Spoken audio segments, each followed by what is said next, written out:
성경 일독을 위해서 오늘 우리 함께 읽어나갈 하나님 말씀 누가복음 19장부터 21장까지의 말씀입니다. 19장은 삭개오와 예수님의 만남이 나옵니다. 19장에 나오는 삭개오는 세리장이었고 부자였습니다. 사회적으로는 이미 많은 것을 이룬 사람이었지만 동네 사람들, 세상 사람들은 그를 좋게 보지 않고 있었습니다. 그는 욕심에 모든 것을, 물질의 모든 것을 다 팔아버린 그런 인생이었기 때문에 그 당시에 세리는 다 죄인으로 취급하는 때였습니다. 이런 삭개오가 예수님을 만나 뵙고 싶었습니다. 그런데 성경의 표현에 따르면 삭개오가 키가 작아서 사람들이 몰려있는 중에 예수님 보지 못했다라는 표현이 나옵니다. 이 키가 작다는 것을 해석할 때에는 신체적인 장애가 있다라고 해석하는 경우도 있을 만큼 삭개오의 삶에 어려움이 있었는데요. 삭개오는 예수님 만나기를 포기하지 않고 나무 위에 올라가는 장면이 우리 19장 3절, 4절 보시면 삭개오는 예수가 어떤 사람인지를 보려고 애썼으나 무리에게 가려서 예수를 볼 수 없었다. 그가 키가 작기 때문이었다. 그래서 그는 예수를 보려고 앞서 달려가서 뽕나무에 올라갔다. 예수께서 거기를 지나가실 것이기 때문이었다. 라고 나옵니다. 기대하는 마음으로 뽕나무에 올라가 있는데 놀랍게도 이 삭개오를 예수님은 이미 알고 계셨습니다. 5절 보시면 예수께서 그곳에 이르러서 쳐다보시고 그에게 말씀하셨다. 삭개오야, 어서 내려오너라. 오늘은 내가 내 집에서 묵어야 하겠다. 라고 말씀하십니다. 얼마나 놀랐을까요? 예수님을 그냥 보고만 가려고 했었던 삭개오의 그 이름을 아시고 그의 삶을 아시고 그의 갈급함을 아시는 주님께서 삭개오야 내려와라. 내가 오늘 너희 집에 가야 하겠다라고 말씀하십니다.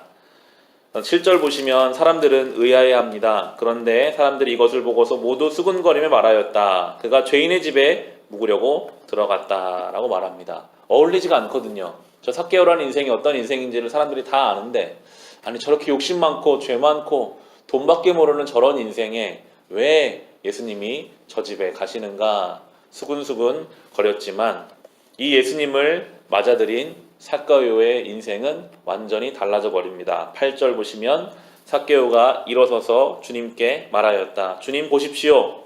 내 소유의 절반을 가난한 사람들에게 주겠습니다. 또 내가 누구에게서 강제로 빼앗은 것이 있으면 4배로 하여 갚아 주겠습니다. 라고 고백하고 있습니다.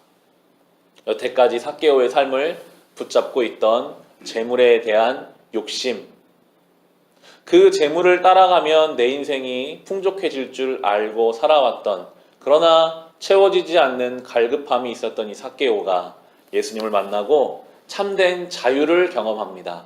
그 자리에서 예수님이 말씀하지도 않으셨는데 고백해요. 예수님, 저 이제 이 물질 따라 살지 않겠습니다. 제 소유의 절반을 팔아서 가난한 사람들에게 주고요. 제가 억지로 뺏은 것이 있으면 4배로 갚겠습니다. 라고 고백하면서 예수 안에서 참된 자유, 참된 만족, 새로운 인생의 출발을 이 삭개오가 경험하고 있습니다.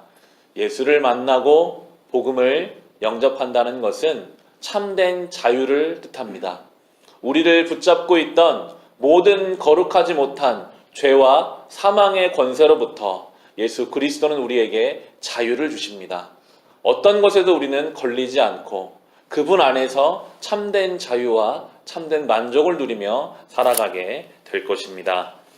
이렇게 예수님을 순수한 마음으로 만나 경험하고 변화되는 많은 사람들이 있는가 하면 예수님에 대한 대적과 예수님에 대한 반문, 여러 가지 시험거리를 가지고 공격하는 세력들도 있었습니다. 20장에 나오는 여러 가지 논쟁이 나옵니다.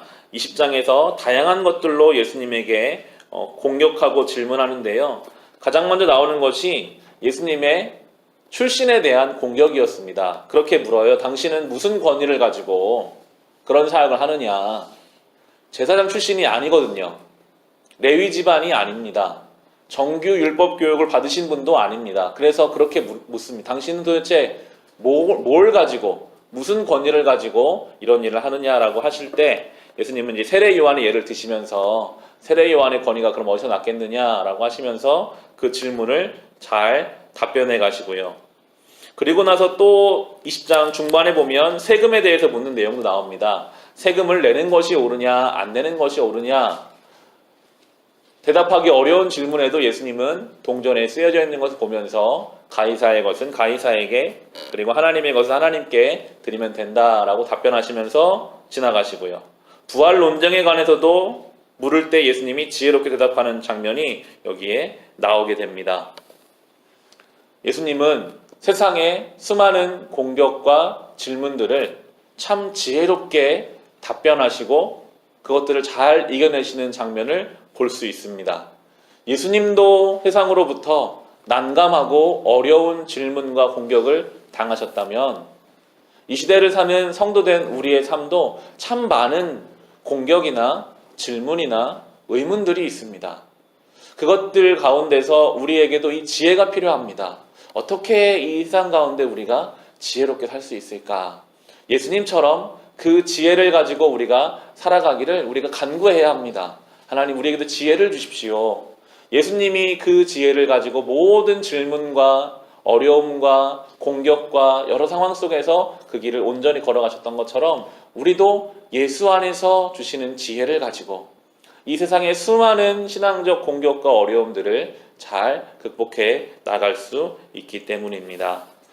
마지막으로 21장 34절부터 한번 보시면 예수님이 제자들에게 이렇게 당부하시는 내용이 나옵니다. 21장 34절에 보시면 너희는 스스로 조심해서 방탕과 술 취함과 세상살이의 걱정으로 너희의 마음이 짓눌리지 않게 하고 또한 그늘이 덫과 같이 너희에게 닥치지 않게 하여라 라고 말씀하시는데요.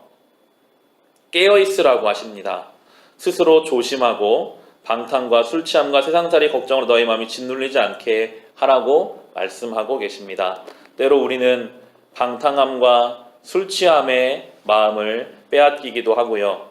세상살이의 걱정으로 마음이 짓눌리기도 합니다. 그런 우리를 향해서 36절 보시면 그러니 너희는 앞으로 일어날 이 모든 일을 능히 피하고 또 인자 앞에 설 수 있도록 기도하면서 늘 깨어 있어라 라고 명령하십니다. 늘 깨어 있어라. 기도하면서 늘 깨어 있어라 라고 말씀하십니다. 깨어 있으려면 노력해야 합니다.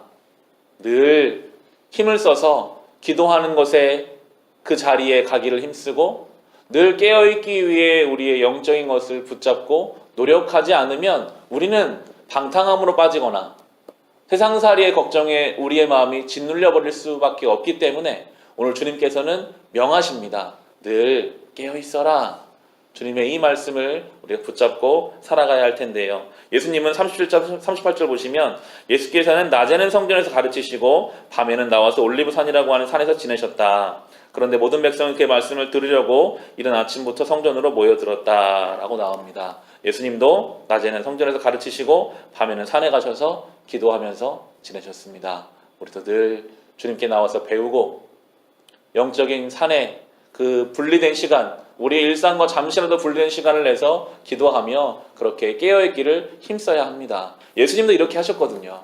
그런데 우리가 이렇게 하지 않으면 어떻게 깨어있을 수 있겠습니까? 오늘도 주님의 이 명령을 기억하며 깨어있는 성도로 이 하루를 살아갈 수 있으시기를 주님의 이름으로 축원합니다.